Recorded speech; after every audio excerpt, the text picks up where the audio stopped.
I think it's very obvious to anyone who's watched our videos or read our articles on Majchrzak-Hong that we find a no plant, no carb diet very recommendable to support your body in fighting cancer.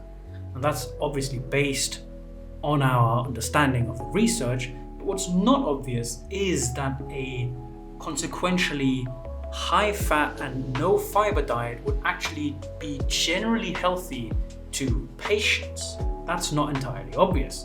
And I think there is a large misconception about high fat, especially high animal fat diets being unhealthy, and about fiber actually being necessary for human health or supportive of human health. And of course, in this video, we'll tackle those misconceptions. If you don't know who I am, my name is Merlin. I'm one of the co-founders of Majchrzak, where we try to eradicate cancer as a cause of death, and I've got a bachelor in molecular biotechnology. If you are a cancer patient, or if you're interested in, learning about our understanding of cancer and how we aim to fight cancer, then you can go to majchrzak.com/mosaic, where our method is available entirely for free. With that said, let's get into the video. So the first thing I would like to talk about is the study by Ramsden and others, which goes over recovered data from the Minnesota Coronary study, which is one of the strongest supports for the so-called diet heart hypothesis, which is where the understanding of animal fats being unhealthy comes from. So this study was published, I think, in the 1970s or 80s, and Ramsden and others now reanalyze the results of that study based on data they recovered in the 2010s. And the interesting thing is that the reanalysis by Ramsden and others actually shows the inverse of the diet heart hypothesis's prediction. So let's get into it. What is the diet heart hypothesis and what does it predict? So diet heart hypothesis says that if you have high consumption of saturated fats, you get a higher serum cholesterol, if I could write that would help, serum cholesterol, and that then gives you a higher incidence of heart disease. That's of course not very good. But is this true? Now, originally the study showed that this was true, but in the reanalysis that Ramsden and others did, what they actually showed was that if we look at the x-axis down here as change, where do I write this? I guess here, change in serum cholesterol. This is a bit squeezed, whatever. I think you can understand what I'm saying. So this is the change in serum cholesterol over the course of the diet in the subjects that over the course of the study in the subjects that participated in the study. And then this here is the probability of death. And obviously we have higher and lower probability. And as you can see here, we have a positive change in serum cholesterol on the left and a negative change on the right. I don't know why they put the graph this way, Ramsden and others, but they did. So that's what we're working with. And what we actually see in the reanalysis that they did of the data from the Minnesota Coronary Experiment is that we get a graph somewhat like this. That's odd. We just up here looked at how high saturated fat and gives high serum cholesterol, which they did find to be true, this association. But the next step of higher incidence of heart disease and therewith higher all-cause mortality is not found in this. So we see here actually that a negative change in serum cholesterol leads to a higher mortality than a positive change in cholesterol. And this means that if you have more serum cholesterol, you have a lower chance of death. That's pretty good. I think that already shows us that a high-fat diet is nothing to scoff at, and it's nothing that is inherently unhealthy. Especially with regards to a high animal fat diet, which of course will be high in saturated fat, we see that it actually is associated with a lower chance of death, not a higher chance of death as the diet hard hypothesis would claim. And this is of course very good for cancer patients who want to use a high-fat, no-fiber diet to fight their cancer. The next step, of course, then is the second part of that statement, the no fiber. No fiber is usually held to be very, very supportive of human health. Now, I won't go into depth why that is a misconception and misconstruence of the actual evidence, but what we can do is look at a very nice study by Ho and others about constipation, because I would say that everyone is in agreement about constipation being unhealthy. I think no one says that, oh yeah, being constipated is very, very healthy.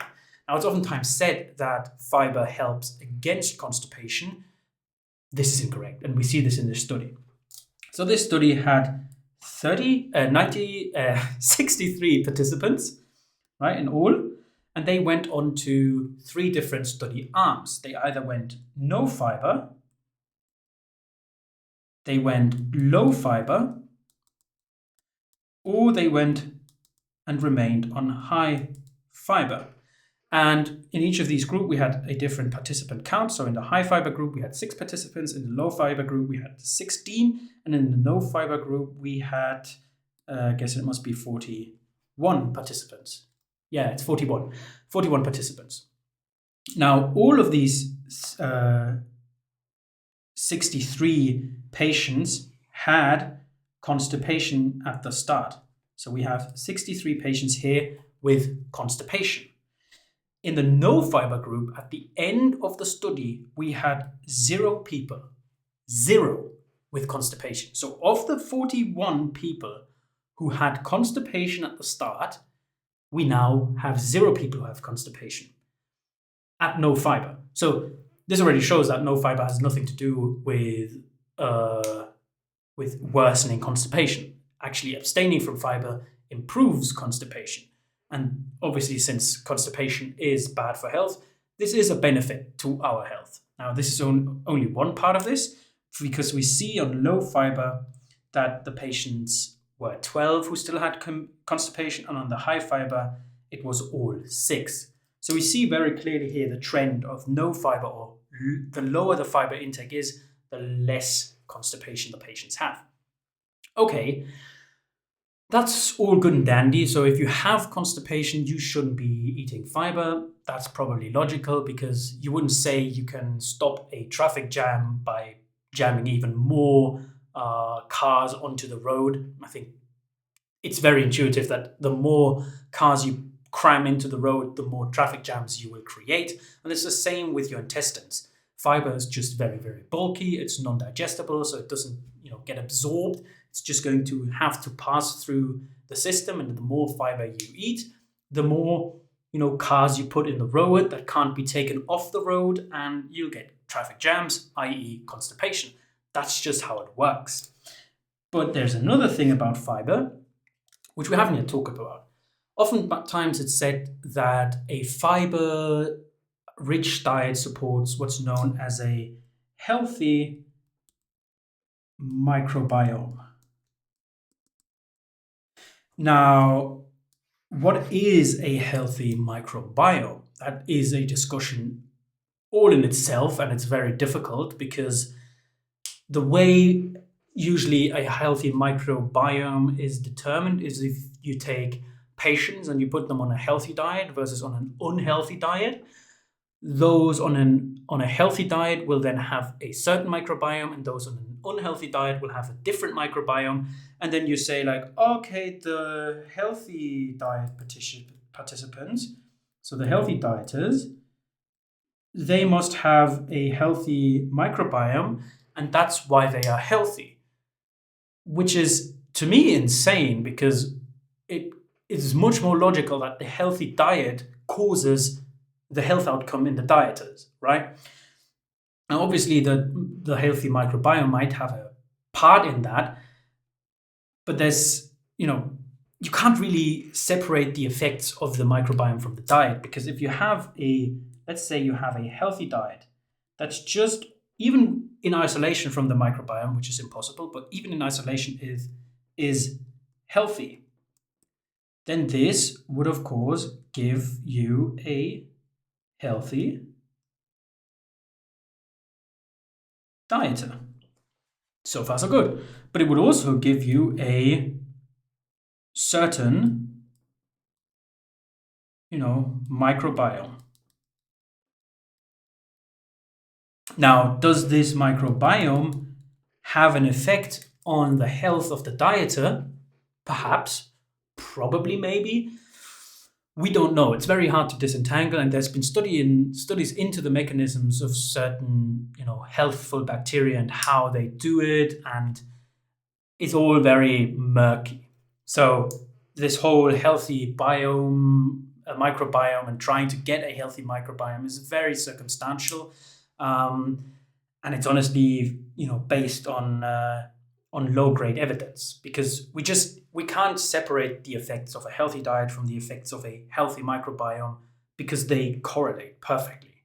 And this is also because of, we know this, that these two correlate extremely well from another study by David and others, which basically tested how quickly the microbiome reacts to the diet. And what they did is basically they had, a timeline here, and then they had some type of microbiote, so one type of bacterium that they, observed, and then they did dietary changes back and forth in the participants, and then they saw, the microbiome goes up, and the microbiome goes down, and the microbiome goes up, or the abundance of that specific bacterium, responds to the diet, which is very obvious. If you eat a lot of fuel for one type of bacterium, but whilst that fuel isn't digestible by another bacterium, you will have, an overgrowth of this bacterium and an undergrowth of this bacterium, and you will get a shift in the microbiome.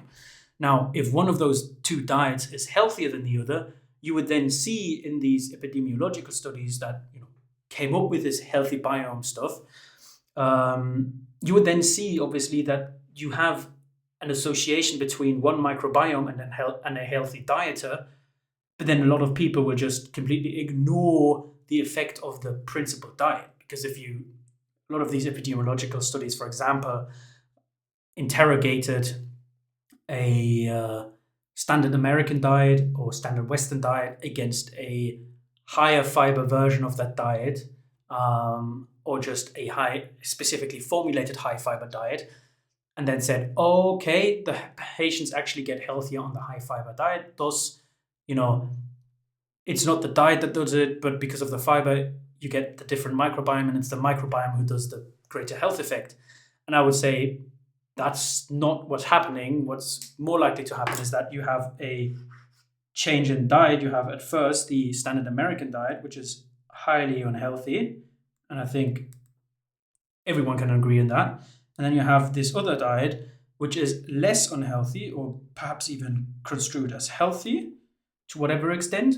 And then you get a coincidental change in microbiome.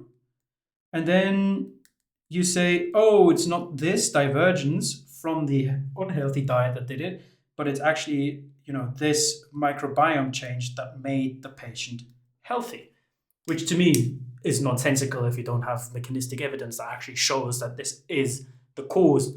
Now, I'm not saying that the microbiome has no effect at all. Obviously, it does. It interacts with the gut. It interacts with the enterocytes, and it will have an effect on health, probably.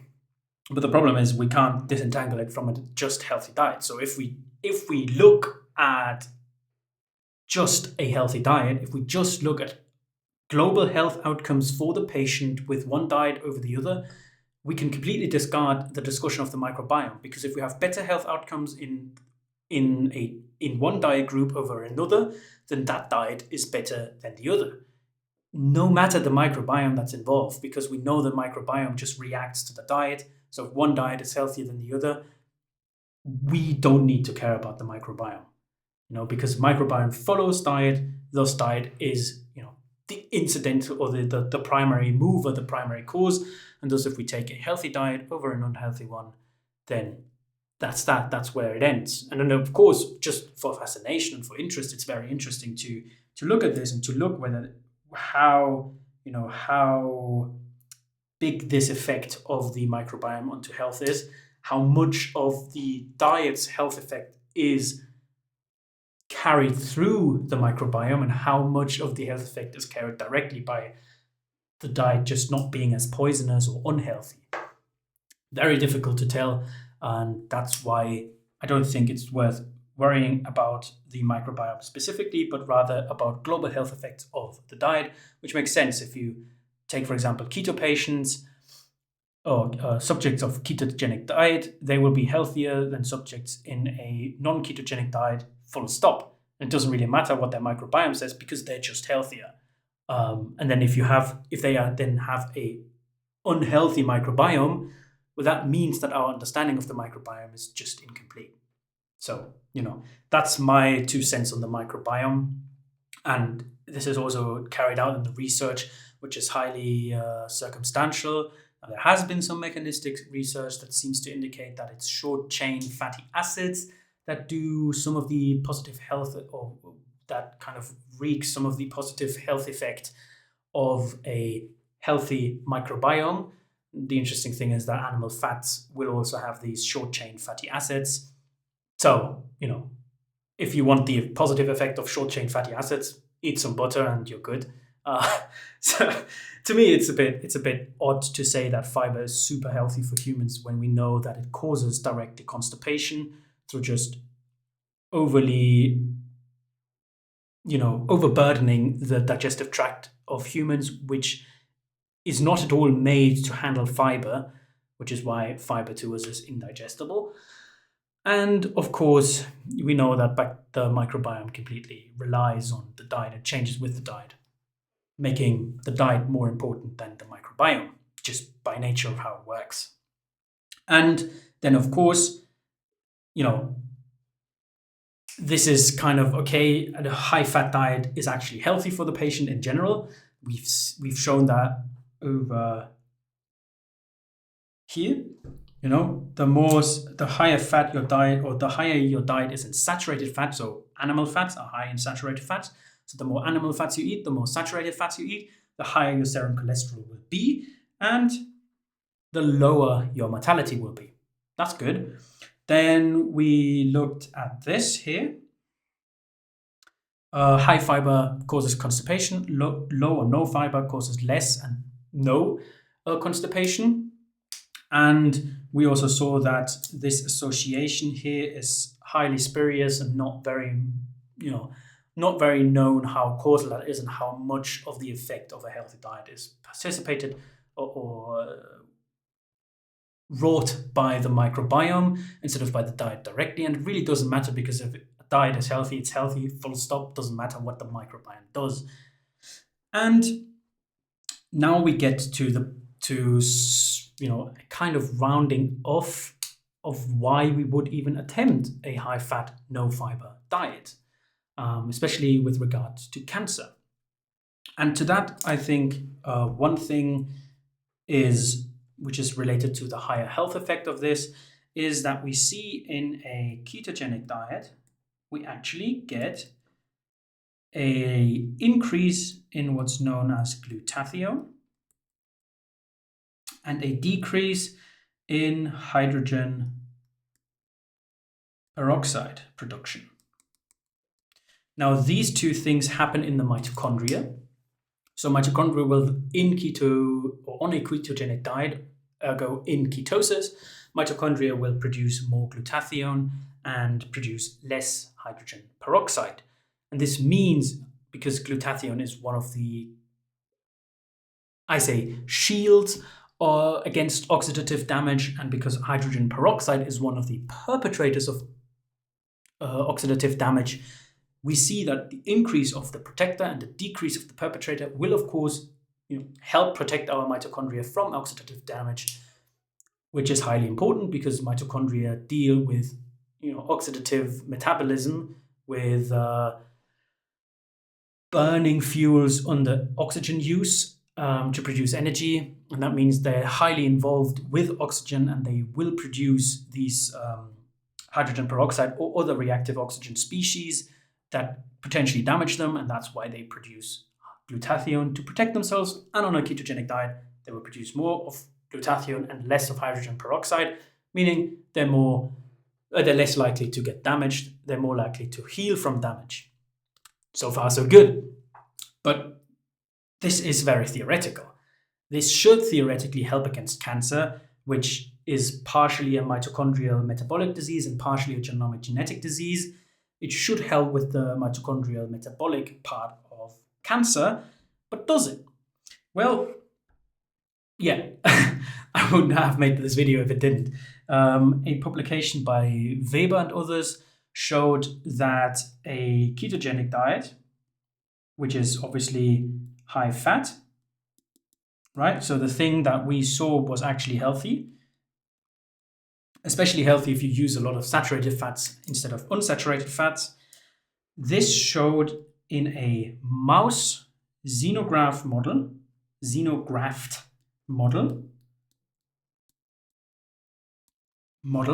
it showed that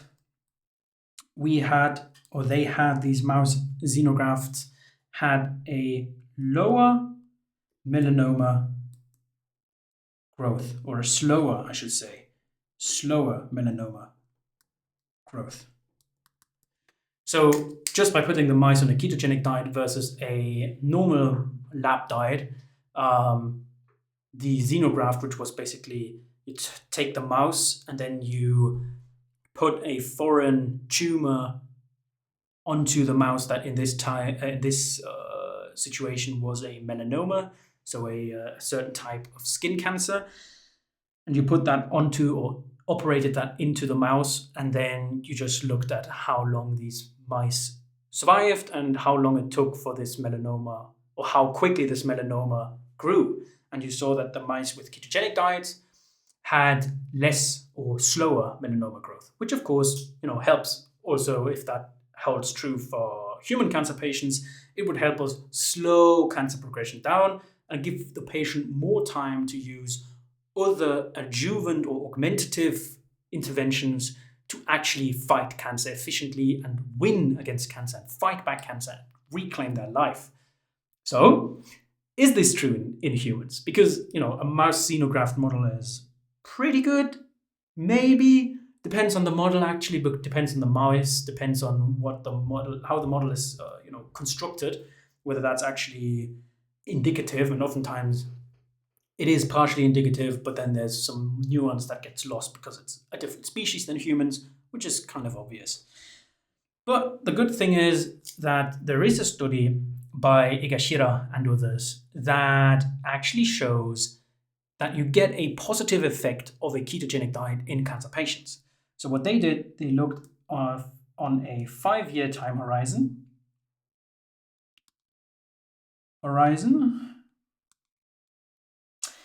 and they had multiple patients in each arm, and one arm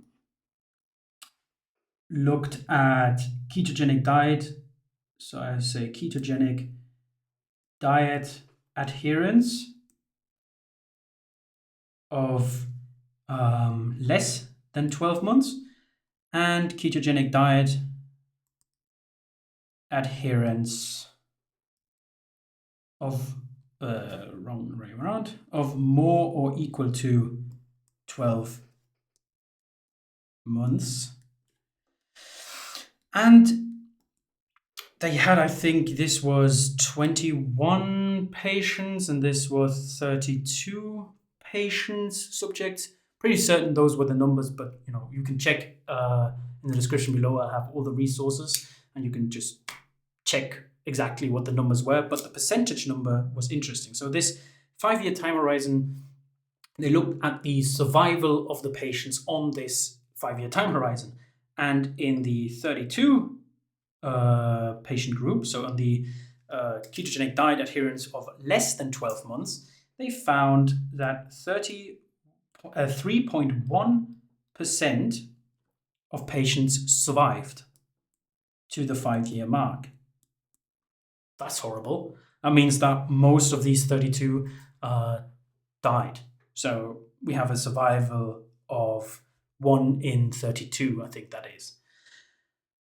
Horrible, truly horrible survival stats.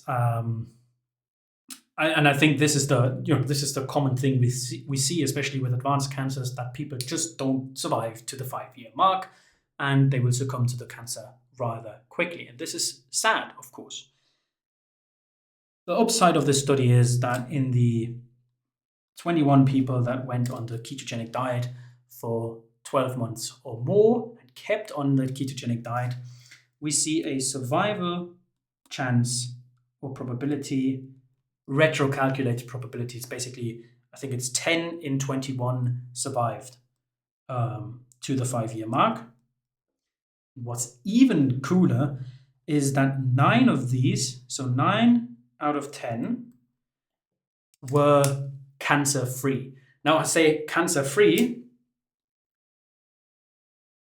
in big quotation marks because you don't really get cancer-free. Cancer-free is kind of a misnomer. It's more like disease not visible. Cancer-free is also not really deployed in the medical field. We don't tend to say cancer-free or cured.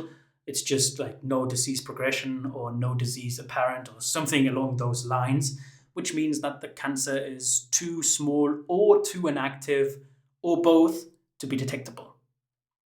But I think that's still pretty good. We have a way higher survival chance here, and we have a cancer-free or disease non-detectable rate of within these 47.6% of 9 in 10. I would say that's pretty stark evidence that a high-fat, meaning a ketogenic diet, is helpful for cancer. I think it also shows that a high-fat, no-fiber diet is generally healthy for patients, not just for cancer patients. So it's not something where we, attack cancer with this and thereby put the patient on a path of ischemic heart disease or something along those lines. And seems to actually just be generally supportive of health and especially supportive of cancer survival. And I think that leaves us at the summary of this video because this has been long again. So I think I would summarize this here. So the first step, of course, was that a higher cholesterol was associated with a lower mortality in the actual data of the Minnesota Minnesota Coronary Experiment, which was the kind of main support for the diet heart hypothesis, which states that serum cholesterol is bad for you. Then we also saw that the elimination of fiber eliminates constipation, and I think it's it kind of puts its usefulness into question. Then we also looked at how quickly the microbiome changes with diet, and this destroyed the argumentation that fiber is important because it gives you a healthy microbiome, because you can't really separate the effects of the microbiome from the diet. So if you have a net healthier diet than another diet and the microbiome changes, you would see a healthier microbiome. And if you have a globally healthier diet than another diet, but this unhealthier diet shows you a healthier microbiome, then your understanding of healthy with regard to the microbiome is just flawed. And we see this also because, dietary change precipitates extremely rapidly and reproducibly a change in the microbiome. Thus, the primary mover must be the diet. The diet changes the microbiome, and the diet changes health. It's correlated, not necessarily causative, that microbiome changes health. And then we looked at we looked at glutathione, actually. We looked at glutathione and the production of hydrogen peroxide, which is a reactive oxygen species in mitochondria, on ketogenic diet or not.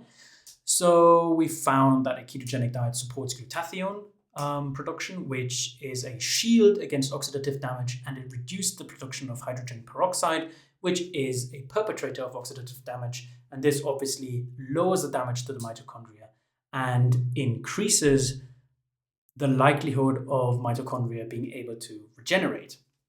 And then we saw in a mouse xenograft model of a melanoma that melanoma growth is quicker without a ketogenic diet and slower with a ketogenic diet.